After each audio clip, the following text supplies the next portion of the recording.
ఆలయము ఇక్కడ నుంచి కనిపించేటివన్నీ. అండ్ వీరభద్ర టెంపుల్ ఇవన్నీ కూడా అక్కడ కనిపిస్తుంది. కమలాపుర, ఆ పైన కమలాపుర లేక్ అన్నీ చాలా అయితే కనిపిస్తాయి ఇక్కడ నుంచి. ఇక ఇటువైపుకి వస్తే ఆంజనేయ స్వామి జన్మస్థలము, తుంగభద్ర నది, ఇక్కడ నది కనిపిస్తుంది కదా, ఇది తుంగభద్ర నది. అండ్ తర్వాత ఆ కోదండరామ దేవాలయము.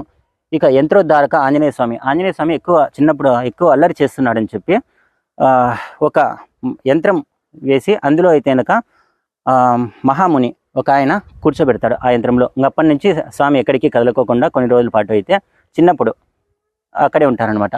ఇక అలాగే ఆ ముందర వారాహ టెంపుల్ ఒకటి ఉంటుంది. ఇక ఇలాగే నడుచుకుంటూ వెళ్తే విఠల్ టెంపుల్, అదేనంటే మనకి 50 రూపాయల నోటి పైన ఒక రథం వస్తుంది కదా, ఆ రథం ఉన్నటువంటి ప్లేస్ విఠల్ టెంపుల్కి కూడా ఇలాగే వెళ్ళాలి. ఆ తర్వాత ఈ చిన్న కొండ కనిపిస్తుంది చూడండి, ఇక్కడ ఖచ్చితంగా ఆడ నా వేలు చూపిస్తుంది చూడ, అక్కడ సుగ్రీవ కేవ్ ఉంటుంది, సుగ్రీవని గుహ ఉంటుంది.